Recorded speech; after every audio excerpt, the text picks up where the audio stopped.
Olá, meus amigos e minhas amigas. Chegou o momento definitivo de vocês descobrirem toda a verdade acerca da pessoa de Deus. Por isso, me acompanhe justamente através da leitura do livro de Romanos, no capítulo 1 e no versículo 25, onde o apóstolo Paulo se expressou da seguinte maneira: Disse ele, pois eles mudaram a verdade de Deus em mentira, adorando e servindo a criatura no lugar do Criador. Como assim adorando e servindo a criatura no lugar do Criador? A resposta é simples. Os seres humanos estabeleceram a sua própria justiça da carne, no lugar da justiça espiritual do Deus Altíssimo. Em outras palavras, eles mudaram a verdade de Deus em mentira. Neste caso, quando você está adorando a Deus, automaticamente você está adorando justamente o diabo, pois tudo está ao contrário. Quer que eu prove? Sim, é claro que eu vou provar. Me acompanhe justamente através do livro de Gálatas, no capítulo 5 e no versículo 17. Aonde disse Paulo, porque a carne milita contra o espírito e o espírito contra a carne.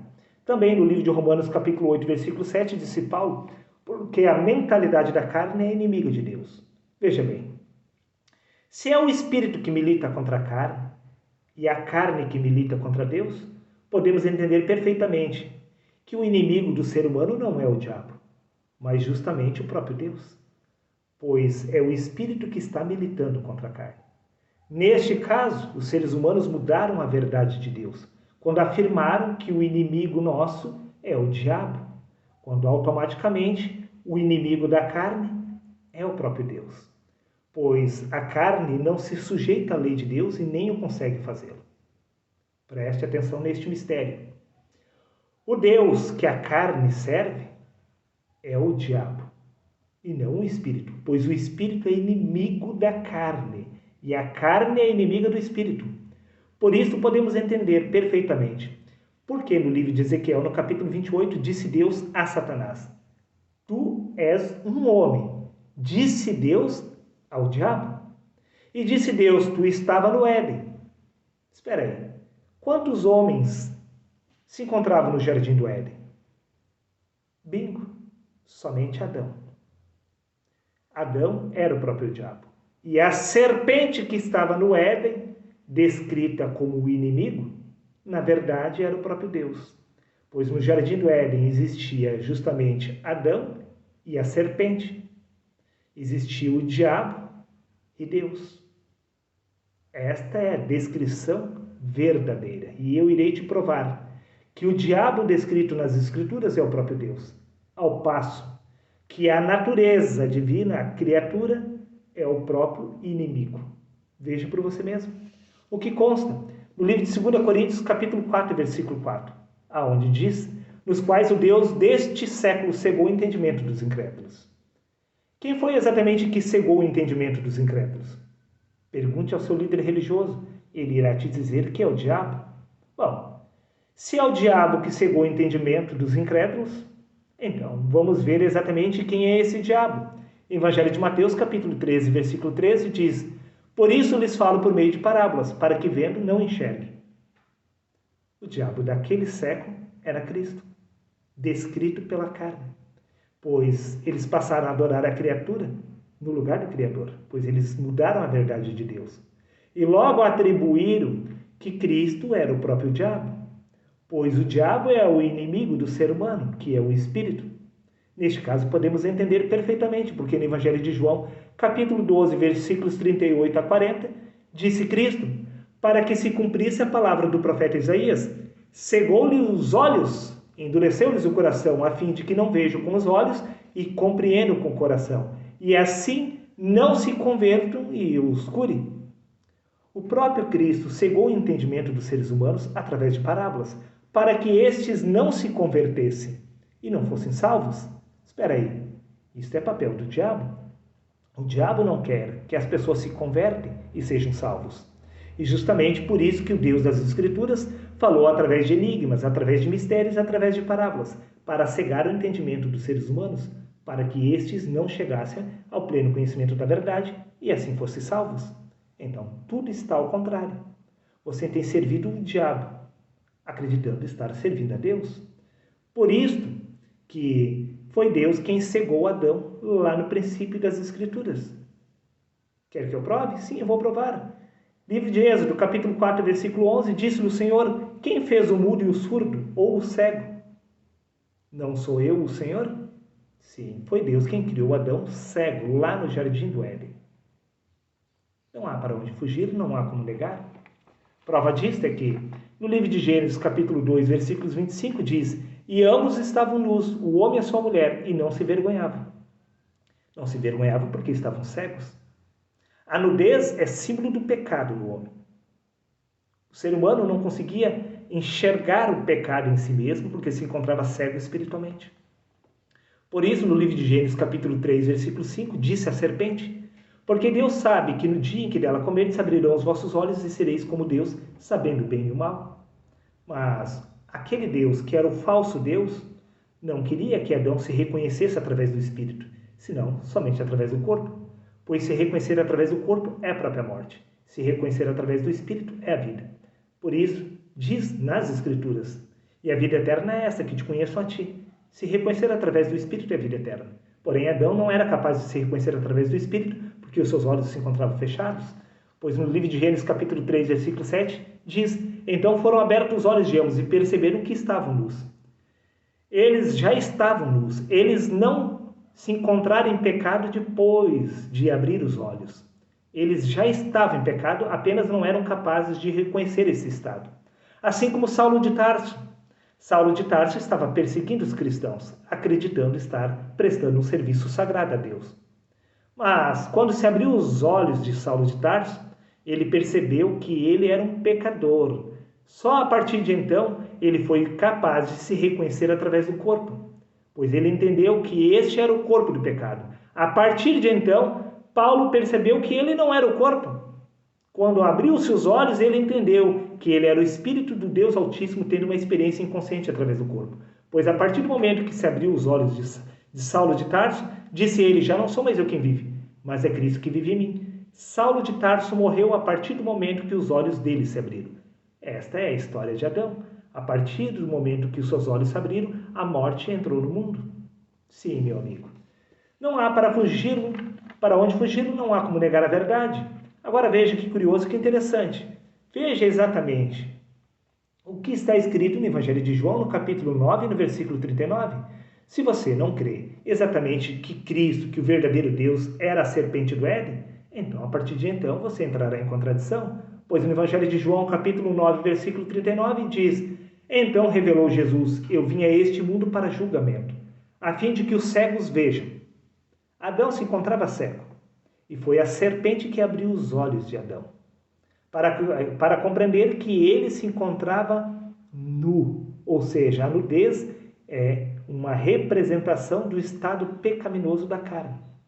Por isso que se reconhecer através do corpo é pecado. Se reconhecer através do Espírito é a vida. O pecado de Adão era ser capaz de se reconhecer somente através do corpo. Mas quando seus olhos espirituais se abriram, ele foi capaz de se reconhecer através do Espírito. Ali morreu o velho homem. Morte e ressurreição acontecem no Jardim do Éden. Até porque tudo acontece aqui, ó, na consciência. A lei se encontra justamente aqui. Preste atenção neste mistério. Guarde bem essas palavras. O Jardim do Éden, o reino do céu, se encontra dentro de nós. Agora veja que curioso, que interessante. No livro de Apocalipse, no capítulo 12, no versículos 9 e 10, diz: e foi preceptado o grande dragão, a antiga serpente, chamado Diabo e Satanás. E ouvi uma grande voz no céu que dizia: foi expulso o acusador de nossos irmãos, o qual, diante do nosso Deus, os acusava de dia e de noite. A serpente, sim, que é Satanás?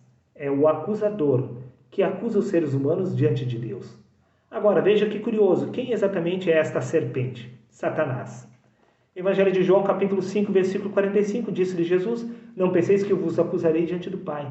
Quem vos acusa é Moisés, em que deveis depositar a vossa esperança. A lei de Moisés é o acusador, que é Satanás, que é a antiga serpente.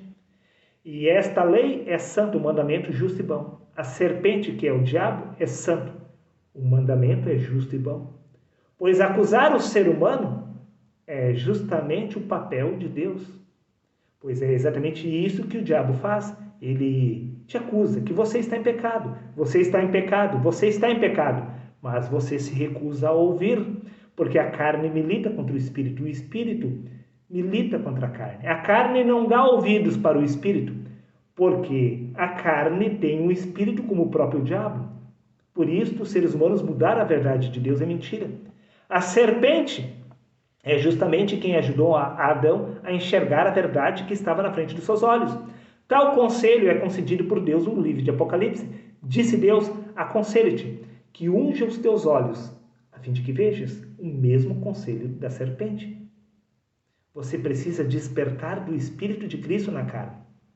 E isto se constitui abrir os olhos, ser capaz de se reconhecer através do Espírito, pois este é o corpo da morte. Se reconhecer através deste corpo é o seu pecado, pois todo pecado gera morte.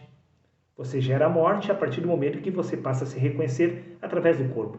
Você se torna eterno a partir do momento que você passa a se reconhecer através do Espírito. Por isso, no livro de Romanos, capítulo 7, versículo 7, acrescentou Paulo: que diremos, pois, é a lei pecado? De modo nenhum, disse Paulo. Mas eu não conheci o pecado senão pela lei, que é Satanás, que é a serpente, que é boa, que é santa, mandamento justo e bom.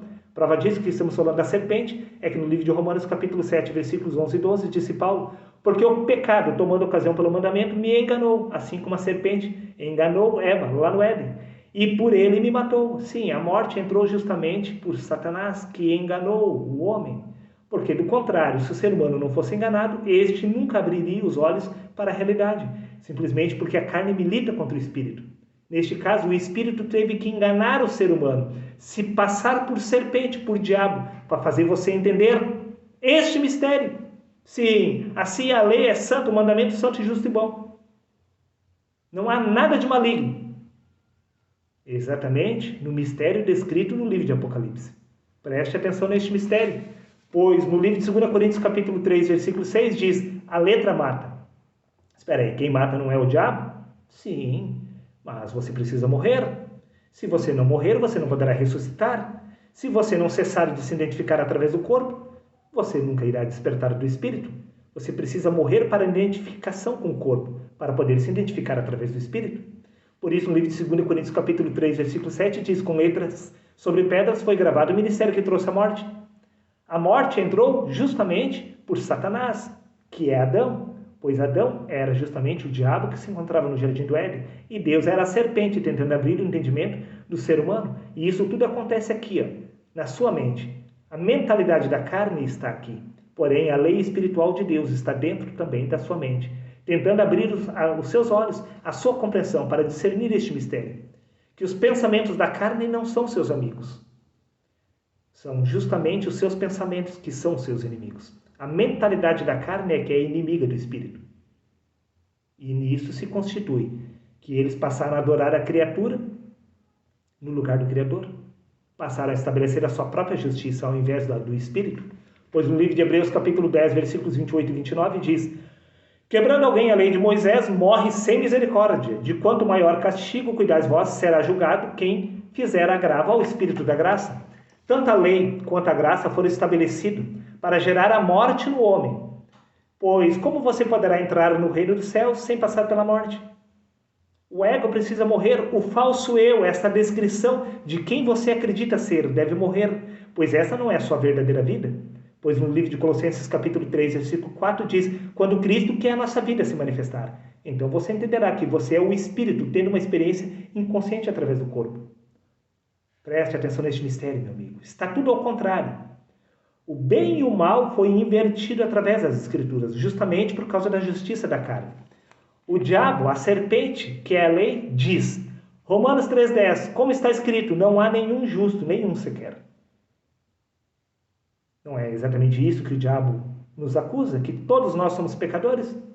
E isto é para o nosso bem. Do contrário, você nunca abriria os olhos para discernir este mistério.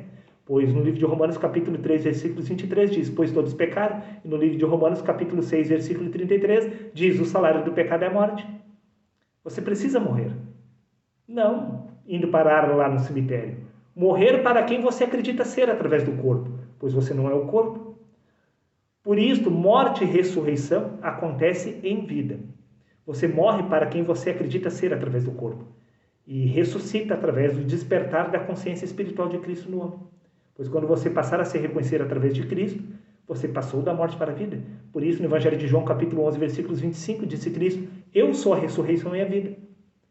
O despertar do Espírito de Cristo no homem é a ressurreição dentre os mortos, pois este é o corpo da morte.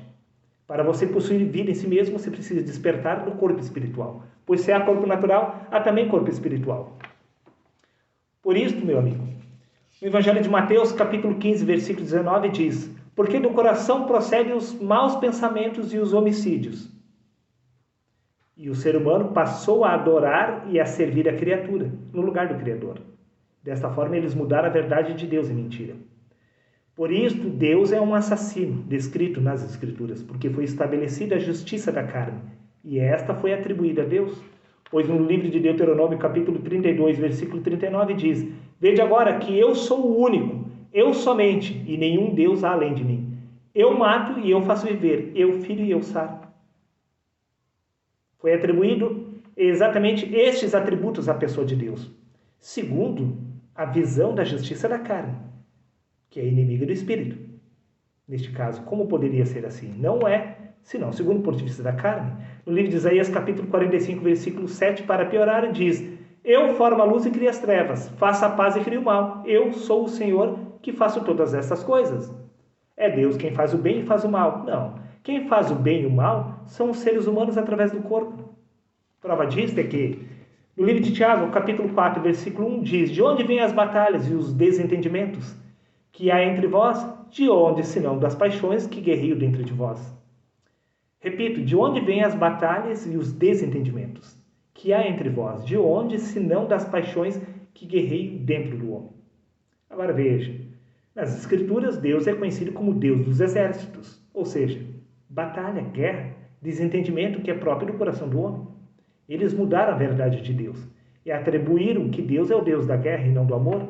Por isso, no livro de 1 Samuel, capítulo 15, versículo 13, vemos Deus afirmando: vai, pois, agora e fere a Amaleque, e o destrói totalmente com tudo que tiver. Não o poupes, porém matarás homens e mulheres, e meninos e crianças de peito. Este é exatamente o Deus descrito nas Escrituras, que é o próprio diabo. Pois a carne mudou a verdade de Deus. Então os seres humanos passaram a adorar a criatura no lugar do Criador. Por isso eles adoram este Deus assassino, pois este é o Deus segundo a imaginação da carne. Por isso no livro de Deuteronômio, capítulo 20, versículo 16, diz: todavia as cidades dessas nações pagãs que o Senhor te dará como herança não deixará sobreviver nenhum ser vivo. Assim como Deus também estará matando e lançando no inferno os pecadores, porque este Deus bíblico é o Deus segundo a justiça da carne. Mas a justiça divina nada tem a ver com isto que está acontecendo, registrado nas Escrituras, pois os seres humanos mudaram a verdade de Deus. Por isso vemos exatamente a justiça da carne sendo estabelecida através da letra. Pois disse Jesus: se vocês fizerem bem somente os que vos fazem bem, vocês estarão agindo como os pecadores. Se vocês amarem somente os que vos amam, que recompensa tereis? Os maus por acaso não fazem o mesmo? Se Deus, lá naquele grande dia, segundo o livro de Apocalipse, estaria salvando somente os bons e condenando os maus, ele estaria agindo como os pecadores. Está vendo que você tem seguido o diabo de Deus e não o Deus verdadeiro Altíssimo? Por isso, meu amigo, no livro de 1 Coríntios, capítulo 13, versículos 4 e 5, vemos o apóstolo Paulo afirmando: o amor é sofredor, é benigno, é bondoso. O amor não é invejoso, não se irrita. Guarde bem essas palavras. O amor não é invejoso, o amor não se irrita. Mas agora veja por você mesmo o que consta no livro de Naum, no capítulo 1 e no versículo 2, aonde diz: eis que o Senhor Deus zeloso é ciumento e vingador. Como assim? Duas descrições sobre o mesmo Deus. Disse Paulo que Deus não é ciumento, nem vingativo. Mas aqui vemos afirmando que Deus é ciumento e vingador. Como isso é possível? Simplesmente porque eles mudaram a verdade de Deus e atribuíram todos os assassinatos à pessoa do Criador. Até mesmo o inferno é criação da carne, não de Deus. Por isso, no livro de Deuteronômio, capítulo 32, versículo 35, diz: a mim pertence a vingança, segundo o entendimento e discernimento da carne. pois eles passaram a adorar a justiça da criatura, não a do Criador. Pois no livro de Salmos, capítulo 94, versículo 1, diz: ó Senhor Deus, a quem a vingança pertence? Também no livro de Romanos, capítulo 12, versículo 19, diz: amados, jamais procure vingar-se a vós mesmos, mas entreguei a ira a Deus, pois está escrito: minha é a vingança. Isso segundo o entendimento da carne. Sim, meu amigo. Foi mudado exatamente tudo nas Escrituras. A serpente chamada diabo é o acusador que tem te acusado, afirmando que você está em pecado e você se recusa a aceitar. Sim, como Saulo de Tarso, você se tem por justo. Neste caso, você está contrariando justamente a pessoa de Deus, pois Deus, ele vem te acusar através da lei. Você está em pecado. Você precisa morrer. Você deve morrer. O homem do pecado deve morrer, mas você não quer morrer. Você não quer dar lugar à pessoa de Cristo. Você não quer nascer de novo. Você não quer sair de cena. Por isso a carne mudou a verdade de Deus. Por isso você acredita nas histórias descritas nas Escrituras acerca da pessoa de Deus. Pois o Espírito milita contra a carne e a carne contra o Espírito. Pois a mentalidade da carne é inimiga de Deus. Então você prefere acreditar na mentira do que na justiça do Deus Altíssimo. Por isso, para finalizar, reflita junto comigo. Lúcifer foi descrito nas Escrituras como o portador da luz, mas Deus como o portador das trevas. Tudo está ao contrário. Repito, Lúcifer, que é o mal, foi descrito como o portador da luz, mas o Deus vivo descrito como o portador das trevas. Veja por você mesmo o que consta no livro de Amós, capítulo 5, versículo 18. Por que desejais vós o dia do Senhor? É dia de trevas e não de luz. O dia do Senhor, ao invés de ser dia de luz, é dia de trevas, pois Deus traz as trevas consigo. Como isso é possível? Se Deus é luz, como poderia as trevas estar com o Senhor? Simplesmente porque eles mudaram a verdade de Deus e atribuíram a luz ao diabo da sua própria justiça. Por isso, no livro de Hebreus, capítulo 12, versículo 18, diz: porque não chegastes ao monte palpável. Está falando do monte que Moisés se encontrou, ou seja, do reino dos céus. Vocês não chegaram ao monte palpável, aceso em fogo, e a escuridão e as trevas. Como assim? O lugar aonde Deus se encontra, que é o reino dos céus, está cheio de fogo, escuridão e trevas? Esta é a descrição do inferno, que foi atribuída a Deus. Tudo ao contrário. Porém, Lúcifer se encontra justamente sobre as pedras preciosas. Tudo ao contrário. O portador da luz, que é o diabo, é o próprio Deus. E Deus é o diabo descrito nas Escrituras. Por isto que no livro de Êxodo, capítulo 20, versículos 21, diz: e o povo estava em pé de longe, porém Moisés se achegou à escuridade, à escuridão, aonde Deus estava. Deus se encontra exatamente no reino dos céus, que está aqui na sua mente. A mentalidade da carne é a escuridão, as trevas. Deus se encontra justamente através do corpo, pois o corpo é justamente as trevas do homem. Esta mentalidade da carne, seus pensamentos, a sua justiça são os seus inimigos, não o Espírito de Deus. Mas a carne tem o Espírito por inimigo, pois a carne milita contra o Espírito. Está tudo ao contrário, foi modificada a verdade de Deus. Deus se encontra no inferno, ao passo que o diabo se encontra no céu. Veja, meu amigo, tudo está ao contrário. O diabo é Deus e Deus é o diabo. Agora, você tire as suas próprias conclusões. Mas não se esqueça que a serpente do Éden foi justamente a que abriu os olhos de Adão, para que esse despertasse do Espírito e fosse capaz de se reconhecer através do Espírito. Mas o Deus deste século, descrito nas Escrituras, é justamente Cristo, que estava impedindo os seres humanos de terem pleno acesso ao conhecimento da verdade. Pois Cristo foi descrito como o diabo, simplesmente porque o Espírito é inimigo da carne, e a carne é inimiga do Espírito. Então, eu estou tentando te abrir os olhos como a serpente fez lá no princípio com Adão. Espero que você seja capaz de discernir este mistério. Do contrário, eu sinto muito. Até o próximo vídeo.